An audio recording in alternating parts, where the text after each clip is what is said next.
morning to all of you, class 5. Welcome back to the English class.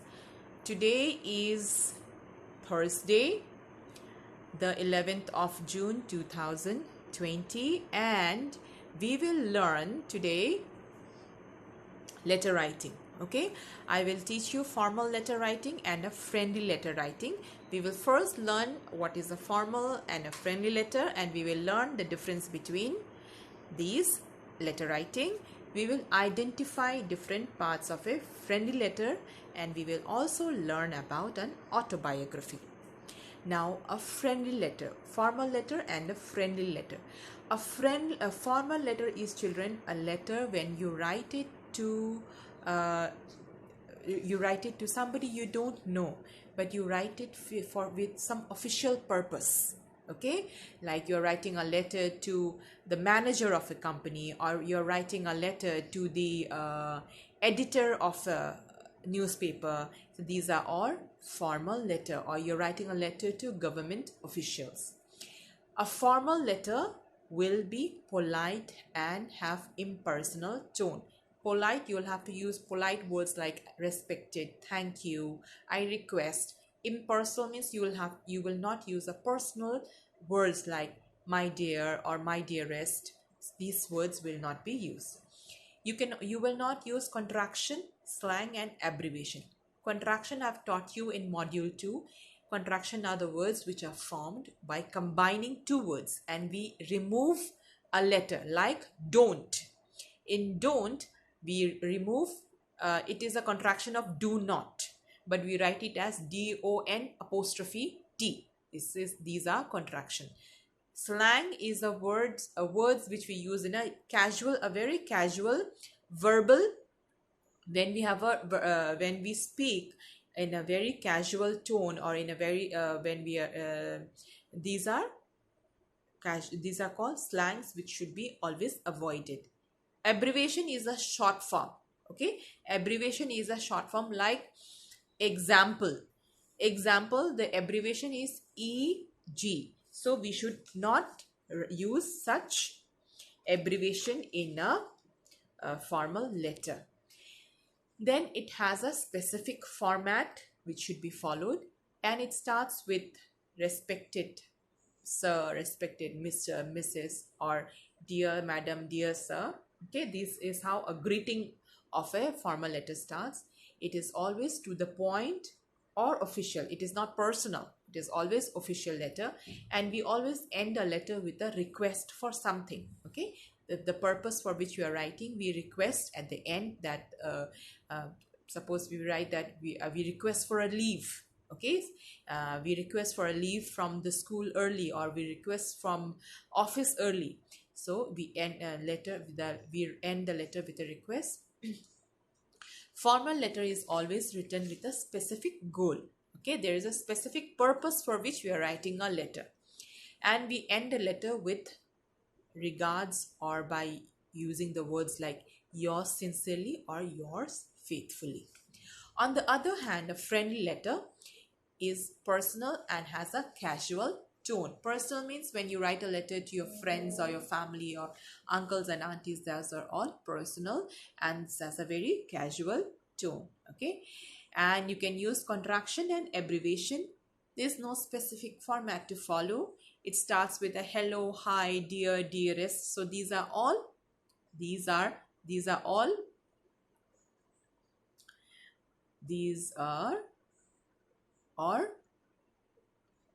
casual and personal tone. Okay, let us use the blue ink. That looks better. Okay, now it is a informal and friendly in word of choice. Okay, then we end the letter by requesting a meeting or a reply of our letter soon. Then there is no specific agenda. You don't have to have a very specific purpose to write a letter to your friend or your family. You can just write them a letter to ask how are they doing, and how was their vacation, or how is their health doing, right? And we end our personal letter or friendly letter with love or best wishes or keep in touch. Okay, now this is a format of a letter writing. in your workbook. This is on the page number 40, page number 41 of your workbook, right? This is the letter.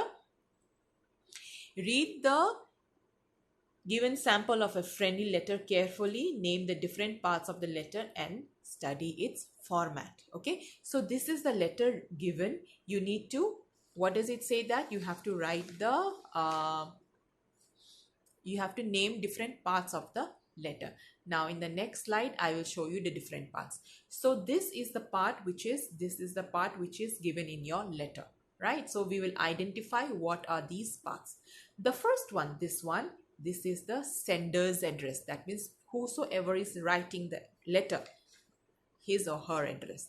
The next one is date on which the letter is written. This is the date. Then next is greetings. Do you remember in the previous slide I've explained, we write greetings, we can write hi, hello, dear. These are all greetings. But in a formal letter we write respected sir, respected madam, dear sir, dear madam. Okay, so the greeting is different. Then this one is an introduction. You can start your letter by writing about how are they doing, and how you can inform them about your health, and you can ask about their health, and you can say that I hope my letter finds you in a good health. So this is how you begin your letter, in a very polite manner. Then this is the body. This is called the body of a letter, in which you write whatever you want to convey to them. Okay, the main body of the letter. Then the last one, this is the closing paragraph. Closing paragraph means we are ending our letter. Okay, a polite ending of our letter, like we can say that visit us soon or reply my letter soon. This is how we end our letter. And the last one is signature. It does not mean you have to sign, you have to write your name. Okay, lots of love, you can write lots of love, or best wishes, or with love. That is how you will end your letter. Okay, so this was about letter writing. Now let us learn what is an autobiography. Autobiography is, children, a book when somebody writes a book about their life. Okay, so an autobiography is a book written by a person about their life. Other types of writing that are also personal in nature are diaries, journals, or memoir. Diary is a book in which one keeps a daily record of events and experiences. Like you can also write a diary. Okay, you can also write a diary, and you can say the what did you do today and how was your experience. You can write whether you were happy or sad, your experience, your emotions, your joy. You can write about what is your aim, what is your ambition. So these are all you can write in a diary. Journal is a specific, it is a record of daily events. That means whatever has happened in that day. Okay, daily activity of the day or news. So this is a slight difference. In a diary, it does not have to be only about that day. You can write about what you want to become in the future. Okay, or what has happened in the past. You can write that in diary. But in a journal, it is a daily record. Okay, then a memoir is a historical account or biography written from a personal knowledge. Okay, so if somebody remembers what has happened in the past, it is something the stories or accounts of something which has happened in the past, that will be all included in a memoir. Now children, this is this is the page number 44 of your workbook. I have your workbook in my hand now. Page number 43, sorry, page number 43 of your workbook. This is an extract from the book Wings of Fire by the former President of India, the late Dr. APJ Abdul Kalam. I'm sure you all remember Dr. APJ Abdul Kalam. He was a very famous scientist and also former President of India. Okay, so the name of his autobiography is Wings of Fire, a very interesting book. You must read it. Okay, and this is a small extract. That means a small part is taken out. So let us read that. I was born in a middle class Tamil family. My father, Jainulabdin had neither much formal education nor much wealth. Despite these disadvantages, he possessed great wisdom and a true generosity of spirit. He had an ideal helpmate in my mother, Ashima. I do not recall the exact number of people she fed every day, but I am quite certain that far more outsiders ate with us than all the members of our own family put together. So here, Dr. Kalam writes about his father and mother. He says that I was born in a middle class. Middle class means, children, somebody who is not very rich and not very poor. Okay, they have sufficient to eat and wear and live. And he says that my father was he did not get much formal education. Formal education means when you go study from a school or colleges, that is called a formal education. So all of you are getting a formal education. So he says that my father did not have much, he was not much educated, and he did not have much wealth. That means he was not very rich. But despite this, he had disadvantages. That means these are things which he did not have. He possessed means to have great wisdom. That means great, he was very wise, and he knew what is right, what is wrong, what is good, and what is bad. And a true generosity of spirit. Generosity means, children, somebody who is always ready to help. This is what he wrote about his father. And about his mother, Ashama, he says that his mother would always cook for who would always cook for outsiders, and he says that more outsiders ate with us than our own family members. Okay, he says that we were more people from outside eating with us than our own family members put together. And the next paragraph, I was one of many children, short boy with rather common looks, born to a tall and handsome parents. So he says that I was a very ordinary looking, but my parents were very handsome looking. We lived in our ancestral house. Children, ancestral means something which is in the family for a very long time, for generations. So that means the house in which they were living was very old one. And it was a fairly large pakka house made of limestone and brick on the Mosque Street in Rameshwaram. So their house was located on the Mosque Street in the city of Rameshwaram. My father was simple, but all the necessities were provided for in terms of food, medicine, or clothes. In fact, I would say mine was a very secure childhood, both materially and emotionally. So he says that although my father was not very rich and he was a very simple man, but we were provided with whatever we need. We had enough to food, enough to eat, clothes, and if we are not well, we had medicines to make us feel better.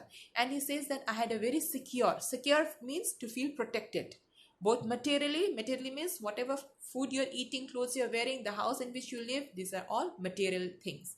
And emotionally means the love and protection of your family, that is a emotional protection. Okay, so this is what Dr. APJ Abdul Kalam writes about his childhood.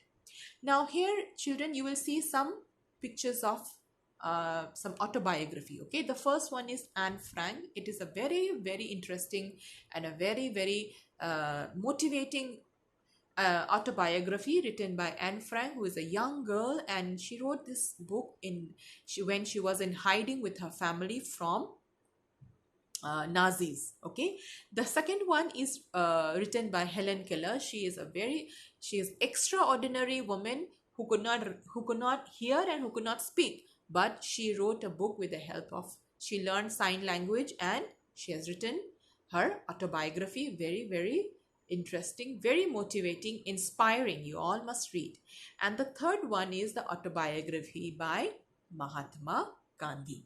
Okay, now here is written features of an autobiography.